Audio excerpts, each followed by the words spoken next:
Hello everyone, this is Gregory Mikell for Being Social, the second episode of our podcast.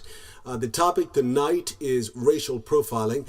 We hope to have some callers chiming in to give voice to their concerns, and if not, I have plenty to talk about. This will air as a live Google Hangout momentarily, as well as being available on YouTube and acclaimtheatricals.com, as well as gregorymikell.com. The topic that no one wants to talk about, racial profiling, is a topic that we need to discuss the most. My theory is that the reason people shun the topic or pretend that it doesn't exist is because they are afraid of their own part in the process, intentionally or subconsciously, or the feelings of inadequacy to debate the topic without offending someone exist. It's like not talking about religion. We're told that it's socially unacceptable to bring the topic up in public, yet we've seen the dire consequences of not talking about it. I was listening to a PSA the other day, which I'll play for you momentarily, an audio clip about a young teenage African American who was profiled and arrested and later found innocent. And of course, we are all familiar with the TREYVON Martin murder incident that occurred in South Florida. Here's the clip of the PSA that aired on YouTube. I'll play a clip for you momentarily just to listen. Good morning, everyone, and boy, do we have an interesting story to tell today, Kip. Yeah, we sure do, Jeff. A 15-year-old African-American youth was arrested 2 days ago. He was associated with the murder and locked up. After a day of trials and investigations, they found the original culprit after they let the kid go. Sounds like a bad case of racial profiling. That's probably a pretty hard situation for a kid to go through. Yeah, he could already be dealing with stereotypes at school and in the rest of his life. He will have to carry this with him for the rest of his life, too. There's a lot more of this kind of stuff going on around than people think, but that's all we have time for today, folks. Think about it. Spread the word. Now, that is an example of you're so interested in like-minded folk trying to bring light to just one scenario. And of course, this goes on around us all the time. I live in Manhattan. And, you know, I went to school. I'm a well-trained actor, and I'm well-read as an individual. I think of myself as an actor and an artist. I don't think of myself as a black actor or a black artist. And many of my friends, we have discussions and intellectual conversations about this and debates on theories on why it exists. And my opinion is that it's a generational plight or disease. It's passed down from generation to generation, but at some point, where do we draw a line in the sand and start questioning the things that we're told and obtain our own beliefs? It amazes me that I see the X and the Y generations coming up, and they're still holding on to these generational misconcepts that they're told by their grandparents or their parents based on their experiences or living vicariously through their perceived experiences simply because they were afraid to experience another culture or engage socially in dialogue or experiences with other cultures. Now, of course, there are exceptions to any rule, and I myself am fortunate enough as an artist that I am surrounded by a variety of other cultures. And living in a city like Manhattan, of course, you're surrounded every day by hundreds of different cultures just walking in a city block. But as for me, I grew up in the South. I was born in Georgia, lived with my grandparents through the formative age of 7. Then I went to Florida, North Florida, which is very different, of course, than South Florida if you've ever been there. Now, Florida is known as the Bible Belt, and that's for a reason. It has a history of being extremely conservative. And I find that when I go there, it is still very conservative. I did my undergrad in Alabama, another conservative southern state. I'm not saying that racism is limited regionally to the South, of course, because I was shocked after living in New York for 15 years, finding that I'm still dealing with some of the same problems that I had down South.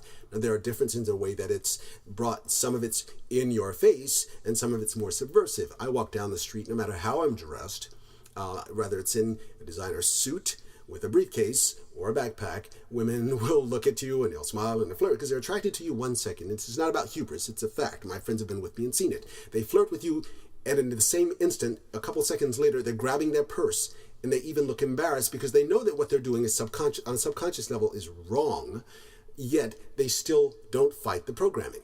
And it's not just Caucasians that I'm talking about. I've seen it in African American women doing it, in Latino women doing it. At one point, do we stop and say, what I'm doing is ridiculous, and I know it's ridiculous, and I'm going to fight the programming?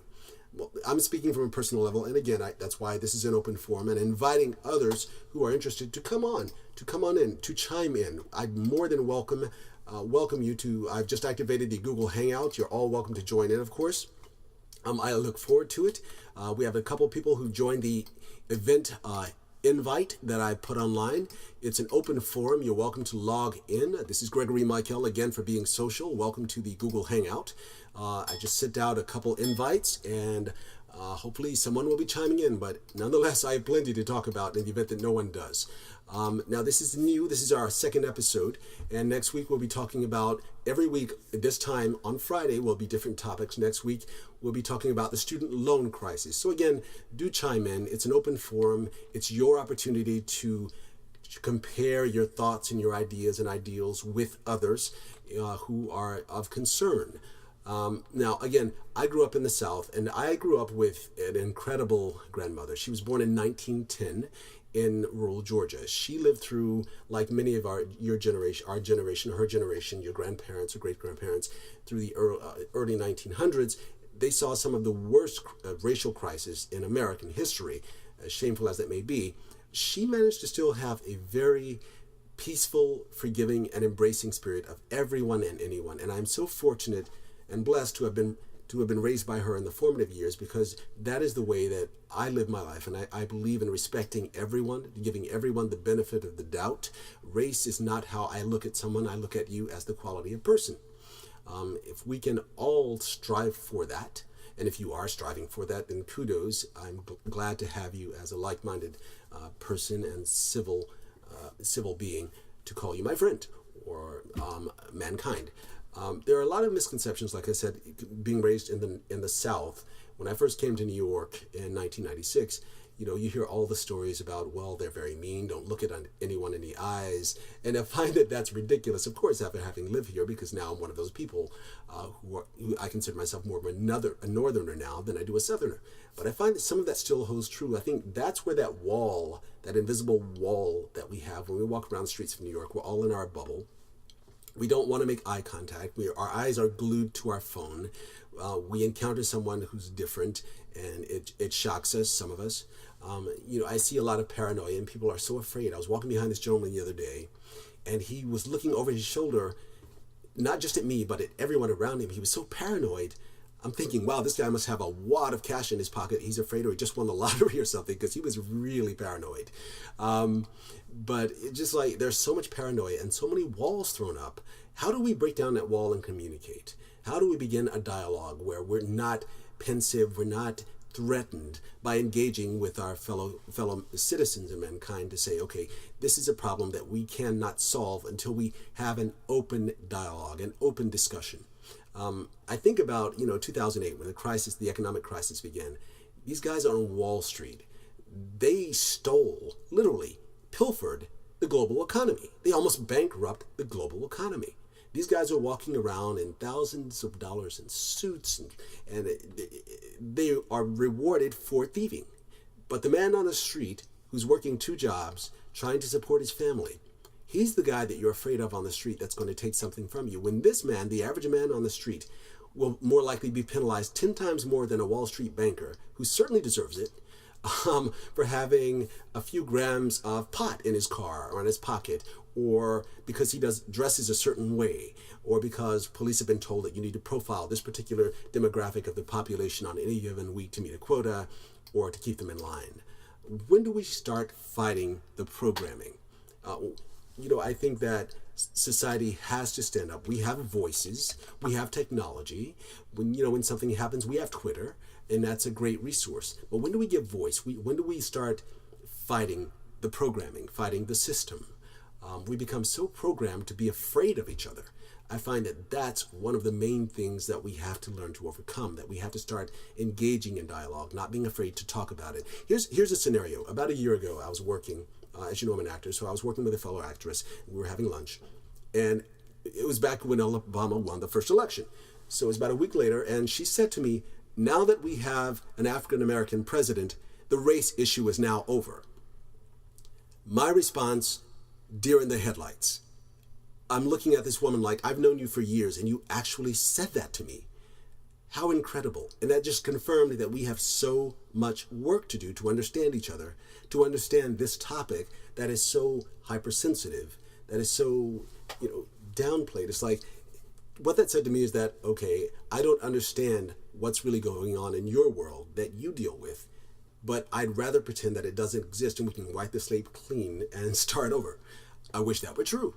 I don't know, when you've drained generations or two generations of their hopes of obtaining the American dream or any dreams because of government's failure to put in place social education systems available to all who desire it, to balance the scale, of course there's going to be anger. There's going to be, there should be anger. There should be a demand for better, not only economically, but equality. We have voices, we have pens, we have email, which in numbers is power. Write your senators, write your elected officials, your civil board members, let them know what's going on in your neighborhood.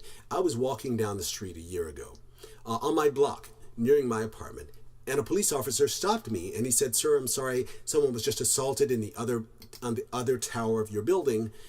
And he pulled out a photograph and he said, "I'm sorry, I have to check your ID." My neighbors who know me, live in the neighborhood, they're walking by looking at me like, what's going on? Nobody's asking what's going on. They're just looking at me, and some looking at me derisively going, "Oh, it's happening again." And I'm like, this is really humiliating that I live in this block. I work very hard. I support myself. I pay my taxes.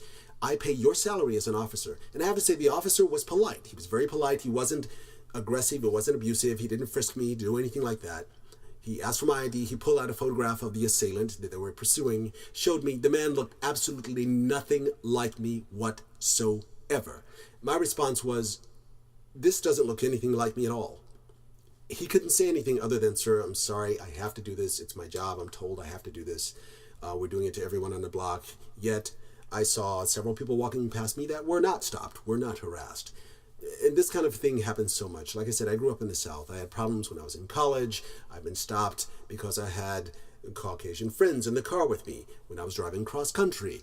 And they were taken out of the car, put in the other car, and they were questioned separately from me. I mean, this kind of thing happens all the time, and no one talks about it. No one gives voice to it. So at least in this open forum, I'm hoping in this one episode that someone else will chime in, that someone else will give voice to chime in and to say, yes, this is an incident that happened to me, or this is an incident that I've experienced.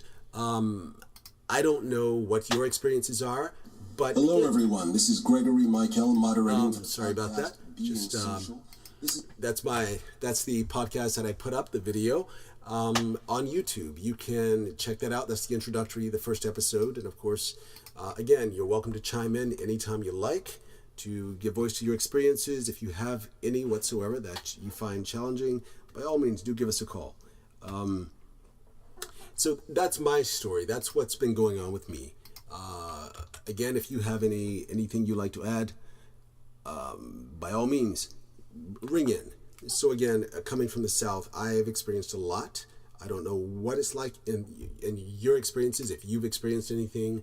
Again, I played the audio for you that came from some young gentlemen on YouTube, and I applaud them for bringing that to the public forum. I hope you'll do the same. So again, this is Gregory Mikell for Being Social.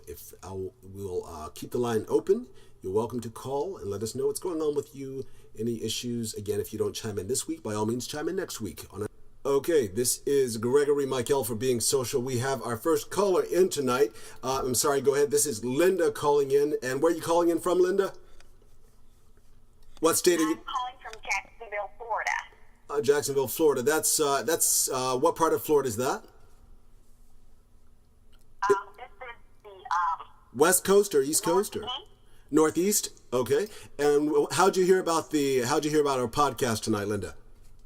One of my friends was on the internet and she was telling me about it. Okay. So I decided to call and voice my opinion here.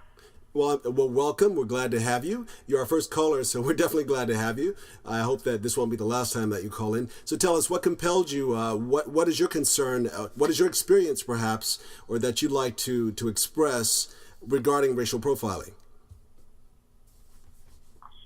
Well, I'm calling in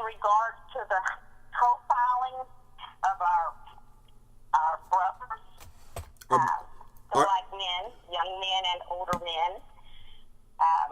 I think the policemen are being very unfair to them. Every time it seems as if they see a black person driving a nice car, a young black man, or business black man, you know, a man, they're making to be fully democratic for some reason. Now, when you say police, I'm sorry. When you say police, are you referring to police only in Jacksonville, or you mean on a larger scale? Jacksonville. I'm speaking of the city of Jacksonville, Florida. Okay, go on. I'm sorry to interrupt. Profiling is very bad here. It has increased over the years. Okay. And what sort of incidents have you seen or heard resulting from profiling in Jacksonville? Well, there's been a young man just traveling on his way to another city, and they stopped him for no reason. I've heard of it, and it's been on the news of them stopping him for the wrong identity, just because they fit the profile or think they're similar, resemble another black person, gentleman. And I just think that it is wrong, and I think that the policemen are taking their badges a little too seriously. Okay. They are here to protect, I understand, but they're not here to harass. And a lot of black men are harassed. And how do you think we can change this? Is there a way that you can what is the civil structure, the police force? Is there an open communication with law enforcement in Jacksonville, or are there politicians who are fighting aggressively to aid in fighting the process of profiling? Well, first of all, I think that, and I'm not bashing anyone or anything, but I think if we had a better sheriff, okay, if they got more training. They, meaning the police officers? Or now, when you say your sheriff, who is your current sheriff in Jacksonville? Who's the sheriff of Jacksonville? Sheriff Rutherford. Sheriff Rutherford? Yes. Okay. How long has he been in office? When was he elected?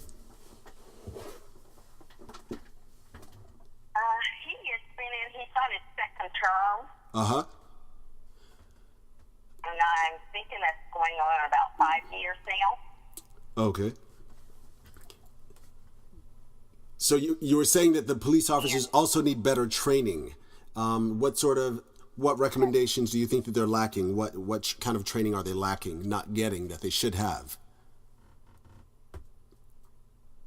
Well, basically how to deal with black people, how to deal with culture. Okay. Now, the racial profiling... Now, I'm sorry to interrupt, Linda, but the racial profiling, do you see it only related to African Americans? Because I know that Florida South Florida at least, is very heavy with Cuban or Latin culture. I don't know, what's the demographic in Jacksonville? Are there Asian, Latin cultures also? Do you see this as a problem within those cultures in addition to African American? I tend to see it more with African Americans. Even, for instance, it was on the, I'm not going to say this is profiling, but this was just an instance. They had an instance in South Florida where a man just got shot, but it was for drug dealing. And I think so. He was sort of Latino. He was Latino. I see. But for instance, even a few minutes ago, they just... I'm sorry? What? The policemen think that they are... let me see. I'm trying to think of the word for it, but it's almost like they think they're the president. I see. For instance, when I was coming home a few minutes ago, I'm riding down in a 30-mile speed zone in a neighborhood, and the police is doing about 45 or 50. I see. So they're not setting the example or being the role model that they're expected to be. They're definitely not setting a role model for people. I see. Not at all. Okay. When you can speed or you can turn your lights on whenever you please to get through traffic. I see. You know. Now, is this now? Do you? I'm sorry, Linda. Go ahead. Pardon? Yeah, I was just going to say, and even when other people visit, like when I have family and friends that come from out of town in other states, they even notice the racism, like they feel they're being watched or they're being followed. I see. And they feel uncomfortable the racism itself in Jacksonville is very noticeable. I see. And it's forever increasing, and they try to hide it, and it's not saying an issue of blacks always thinking they're getting treated wrong, but when you see it happening more to blacks than others, then you know that there is a problem. Well, now tell me, you're in you said you're in North Florida. I'm sorry, there's some noise in the background. You said you're in North Florida. Now, last year, the TREYVON Martin incident. So you live in Florida. What were your thoughts on that? How was that treated by the media, the news? Hello? I'm here. How did they treat that? I mean, was it covered like any other news story? I know it was very big nationally. I'm here in Manhattan. That's where we're broadcasting from. It was in the news. So it was covered. It was covered, and it was also covered as to them trying to end up making this young man portray him as being a bad person. Worse than or more than. I almost felt like they were covering up, or they're not covering up, but to a point that they were for George Zimmerman. It's just another young black man that, they, as they stereotype, is they're always doing drugs, and this young man was just on his way home. Now, how did you notice any tensions in the community where it took place among the population or your coworkers or your friends? I'm sure you discussed this among your friends. Did you notice a difference, any tensions in the population just when you're out and about when this was? No. No, to a point, I think it opened up some people's eyes, and some people it brought them closer together. Mm-hmm. Well, it's good that something positive can come out of something. It makes people realize that racism is still very much alive, and that black men of color are still being profiled. Right. Well, I can tell you something. As an African American, Linda, I can tell you myself, I'm often racially profiled on any given day, and it's not only by Caucasians or by police; it's by other African Americans, which I find even more infuriating and even more insulting. The fact that we've allowed ourselves to become programmed to be afraid of each other. I don't know if you've experienced that. I don't know what it's like to be a woman. If you've experienced profiling yourself, any kind of treatment yourself that you'd like to share with us. Hello? Well, as a woman, I haven't experienced it that much. Mm-hmm. And then I think a little sad thing, and I mean this is a boastful thing, but as a matter of fact, for myself, they have a few times I've been stopped for speeding, and they have let me go, and because your thinking is because they felt I was a nice looking black woman. I see. So it's the other side of the sword.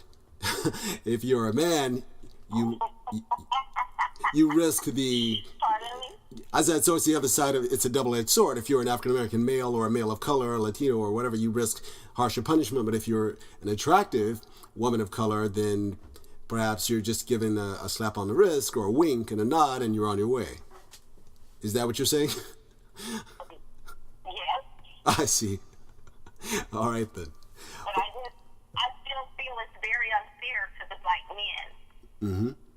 That not every time, but you have to hear your parents say, "Be careful," because that they're going to watch you. And I think it's sad. And then there's something I have also noticed that I noticed recently. It seems like that you see black men with white women pulled over. I see. I'm beginning to see that a little more often. I see. Wow. Well, I really appreciate you calling in, Linda. This is really enlightening because we're getting the contrast of my experiences and the experiences that I've already shared before you came on air of being in the North and having been raised in the South and coming North, and how I've seen the similarities in racial profiling and getting the Southern perspective. So I thank you very much for calling in. Your insight was very appreciative.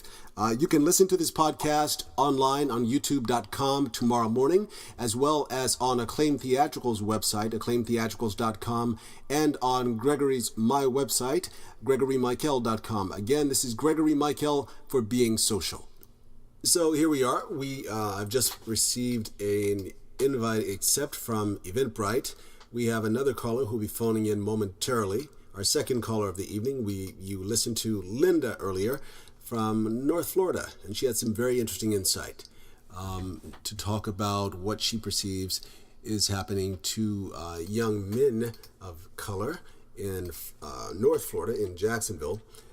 This is really, we're fortunate with technology that we can give voice and that we're not dependent upon the media solely to have our voices heard. So I invite you to engage and have intellectual debate or discussion to give voice to your concerns. If not this week on tonight's episode, by all means, you are welcome to join us next week when we'll talk about the student loan debate. I'm hoping, I would love to have some college students chime in, or recent graduates. I think that you would be most apt to give your feedback on the problem, or maybe pose some solutions to the problem, how we can approach government to have our voices heard, so that they know that we need their help and we are counting on government to play a more active role and a more assertive role. So again, do by all means give us a call or send us an email at admin@acclaimtheatricals.com. That's admin@acclaimtheatricals.com. If you can do that at least a few days before the next episode airs, which will be the same time each week, Friday night at between 7 and 8 p.m. here on the East Coast. That's Eastern Standard Time. We would love to engage in dialogue with you and find out your opinion and your thoughts on the topic of the week. In this case, tonight, again, it's racial profiling, and we would love to have your opinion. So again, I'm looking forward to hearing from our caller when he comes on board. We have people from Europe, we have people from the Caribbean, we have people from South and Central America, and of course, you know, that makes for a very, very interesting mix of people. I would imagine. Oh yeah. What kind of are there tensions between the cultures? Oh yeah. There's always going to be tensions between the cultures because they carry the tensions from their countries over into this country. Mm-hmm. Even though each country may speak Spanish, they all have accents, just like in this country. A Southern accent is very different from a New York accent. Of course. Mm-hmm. And a Midwest accent, and these people are coming from countries, and some of these countries have animosities towards other countries, and even within their own even people within their own culture have animosity towards each other. So racism is like a problem in every country. Exactly. I was mentioning earlier to Linda that as an African American, I've been profiled as much by my own race as I have by others. You know, not surprising. Yeah. Well, you have to remember that profiling is a self-defense mechanism that's taught by either your parents or by the culture at large. Absolutely. You know, the guy who rescued the girl from that house where she was being held captive, he said it bluntly. It's like when a pretty white girl runs into a black guy's arms, it's a bad situation. Wow. So it's definitely like we're all taught a level of profiling as a self-defense mechanism, because sometimes people do behave to the worst nature of what they're being accused of. You know. Exactly. And there's always the fear of the different. You know, people that don't look like you is the easiest thing to identify. It's innately inbred. It's human nature, of course. Well, I mean, it's like as a Southern as a Southerner, if I go up to New York, people are going to hear my accent and think I'm from the mountains of Tennessee, and I have a moonshine. I'm married to my cousin. Right. But if I don't say anything, they would overlook all that and assume that I'm a Caucasian male, which means I'm mostly safe. Yeah. It's funny because I was talking earlier on about my coming from the South and my first experiences in the North and all the preconceived notions and phobias that I had about New York. It's funny, and now that I'm in New York, I'm seeing that a lot of the racial tensions that I experienced in the South, I find that I'm experiencing them here slightly in a more subversive way sometimes than in the South, where it's a little more in your face, I think. I don't know if that's your perception and what you see in South Florida, how it varies. It's a real. I try to be aware of things because my job involves dealing with the public. Mm-hmm. All the time. I mean, I know I'm essentially a civil servant, okay, and I work for the library system, so I'm dealing with different people each time. Right. And the one bit of our training that they always emphasize is not to judge people. Work the problem, not the person. Don't make any preconceptions about people. Right. There are a lot of very wealthy people who live in Miami, and there are a lot of poor people who live in Miami. Right. But looking to them side by side, you couldn't distinguish one from the other sometimes. Exactly. Because people dress up and people dress down. But they have subtle issues. But when they're amongst their own ethnicities or their own countrymen, I think that's when it comes out the most. I see. Mm-hmm. Yeah, I've seen it up here a lot from just being in the circles that I run in. I mean, I'm fortunate I'm in the arts, so it's a lot more diverse, and there's more, I think there's a more desire for diversity in my profession. But being as a public servant in the civil service sector, I imagine it must be somewhat different. And Miami is, again, considered a cosmopolitan place, much like Manhattan. Now, what about your personal experiences? Have your ethnicity or your nationality is? Well, I've been born in the United States. I'm an American citizen. Uh-huh. I'm Caucasian. Mm-hmm. I think everybody faces a little bit of profiling. Mm-hmm. I've had to work in areas that were not my areas. Meaning areas geographically, you mean, or? Yeah, geographically. When I came from the place that I came from, which is Jacksonville, Florida. It is both white and black and very little in between. Maybe some Asians, maybe some Hispanics, but it's mostly black and white. When I came down to Miami, I've been thrust into almost an equal representation city. There is no one demographic group that dominates the other demographic groups. It's all balanced. You can say the Hispanics outnumber everybody, but they're divided amongst their own communities and ethnicities. That's interesting. Yeah, so there has to be a lot of consensus in the city, Right. There's still pockets where, you go down one street and it's Little Haiti, and other streets it's Little Nicaragua. Mm-hmm. Another one it's like Little Colombia. I mean, it's like New York City. The block system is there. People tend to stick with people from their own areas. I see. But so there's no one dominating factor except for money. If you have money, you get a lot of access. If you don't have money, it's harder to get access to things. Some things are universal. Yeah, I think we can all agree that the class system in the last 4 to 5 years has grown vastly wider. Yes. Yes, so it has. I mean, it has grown way too wide, I think, and I think it's become very distinguishable lately, because everybody who doesn't have it, for people who don't have money, it is a lot harder to live, and the people who do have money, it's a lot easier to live. Yes. And I think in a way, in cities like Miami and maybe in New York, class is a stronger issue than race. It really is. You see, there's been so much gentrification in the city. Ironically, there was an article about a month ago that was published regarding the rental prices, that rents have become so expensive in the outer boroughs like Brooklyn and Williamsburg that a lot of artisans who moved to those neighborhoods, say a decade ago or even 5 years ago, are being forced to move back to Manhattan because they're being priced out of those once sought after, affordable rent spaces for artists or for people in lower to middle incomes. So the economic division is very vast. Oh yeah, I totally agree with that, and it gets harder and harder. But there are some commonalities. But if we're getting back to profiling, it's like it's just way too easy to profile somebody on what they wear and what they look like, and it's a lot easier with what they look like than it is to what they wear. I can wear a three-piece suit. You can wear a three-piece suit. Who gets profiled more likely? You are. Exactly. Yeah. So it's like, we have that, this has been to me, this has been the great weakness of our culture, is that we still are a segregated mindset.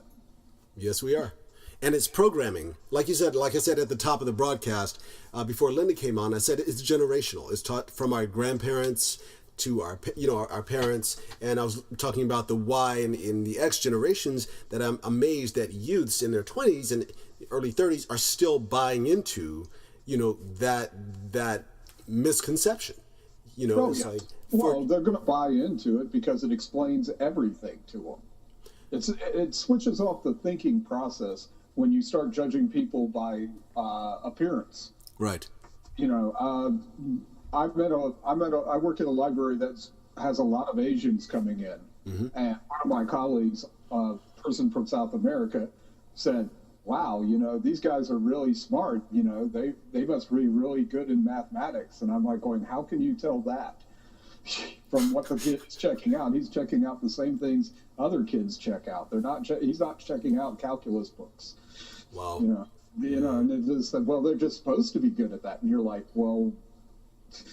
It's like saying blacks are naturally good at physical sports. I can attest personally that I am not.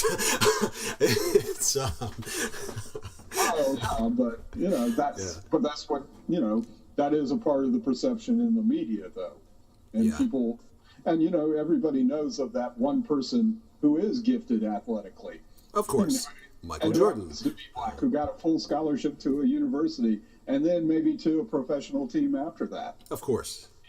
I mean, it's not an easy feat, and when somebody can do it and consistently do it, and other people who look like him consistently do it, you're going to all get jumped into it. I think a lot of the Asians are all supposed to be black belts in martial arts and smart at math. It's like they're born able to break a board, with their fist and stuff like that. And those are the preconceptions we have. Right. People go to the comfortable rather than to what actually getting to know. Exactly.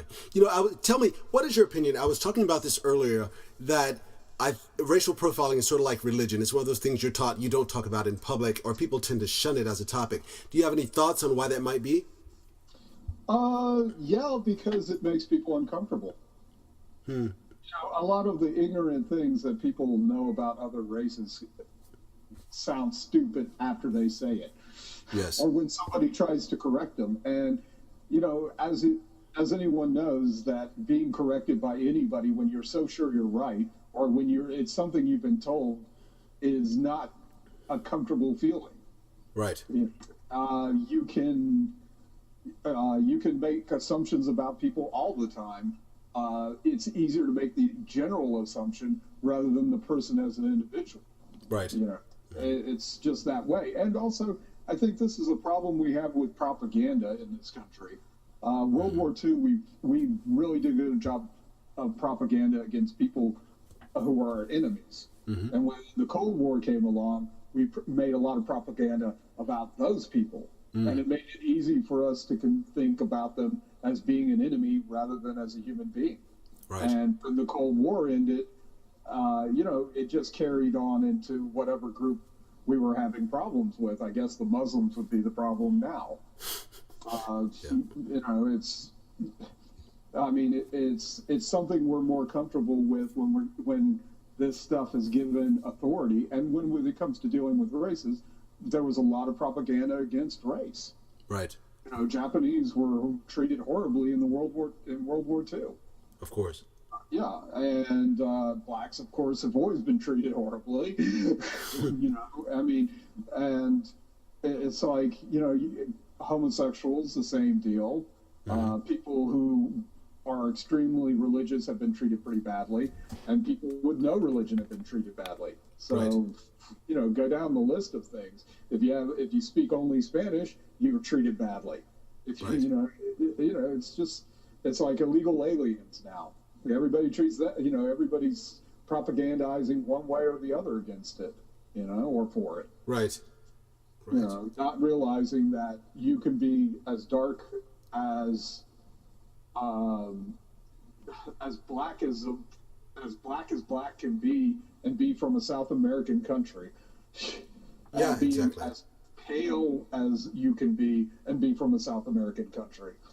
Right. There's no one answer. It's like India. It's the same thing. The lighter skin was given a lot of privilege, and the darker skin wasn't. Right. But now they supposedly don't have that, but they still adhere to it. It's amazing. You know, it's like when we start looking at other cultures in comparison to our own, you know, you find that a lot of these problems are not solely constricted to your own country or your own demographic. You know, Right. that it's a much broader problem. You know. Oh, absolutely. I mean, there are some. The interesting part is the people who come from other countries, if they buy into this stuff. And they often do, unfortunately. Yeah. I mean, I know from down here, people from Jamaica, Haiti, Trinidad and Tobago, they don't have a very high opinion of African Americans in this country. Right. You know, they definitely think that they're not motivated enough to succeed. You know, it's like they're not hardworking, and it's like, where the hell do you get this from? Exactly. And the thing is, at what point do you actually start researching it to find out if you might be right, or are you just too lazy to make an effort? You know. Well, you got to remember, elders are the real source of a lot of this. They're the ones who can tell you. You know, they're the ones most people get their real information from. Right. These, you know, your parents, your aunts, your uncles, your cousins. If they tell you something, you generally believe them. Because they're the people who take care of you. You know, and so I think that really has a stronger influence than those who are researching. I Right. guess. Yeah. Yeah. Well, the thing is, at what point do we draw a line in the sand and say, okay, you know what, we have to start challenging some of this myth and some of this belief, because we're only hurting ourselves and holding ourselves back from evolving. You know, it's only hurting all of society, not just one population or demographic. This backward thinking. Well, a lot of that requires a level playing field, and I don't think that's very. I think people want their advantages. Well, of course. You know, I mean, you don't want to play a sport where there's one set of rules for the other person and a set of rules for you. But if you're winning, you really love those rules. The victors and you don't want to change them. Yeah, the victors in wars always tell the history. They write the history, don't they? Yeah, well, I mean, the people with the advantage and the power do not want to give up the advantage and power, and and only when everybody, it seems that only when people lose everything do they then it becomes a real equal, Yeah. then it's something else that determines it. But it's really hard because we're all attracted to a likeness of somebody we know. Of course. And getting people to change that, I think the only way you do that is through education. Yeah. Make sure the education isn't propaganda. Right. Well, the thing is, with technology and social media, it's opened up a lot of countries that were deprived of, and developing nations that were deprived of access, to that education. So I think that's a good beginning. Well, I thank you. I thank you for. Sure. No, go ahead, please. Well, just the final concept is just like, only thing I can say is that I see encouraging signs, I see discouraging signs. And a lot of the economic turmoil tends to make it a lot harder to bring people together. Yet I see people being brought together more and more. I see more agreement among people than disagreement among people. Right. And when I was growing up, I think I saw more disagreement than agreement. I'm not talking politics. I'm just talking about common interest.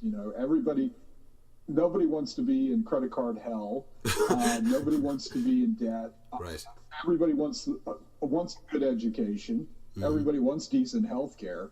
And they want it for everybody. They just don't want it for themselves. They want people to be fed.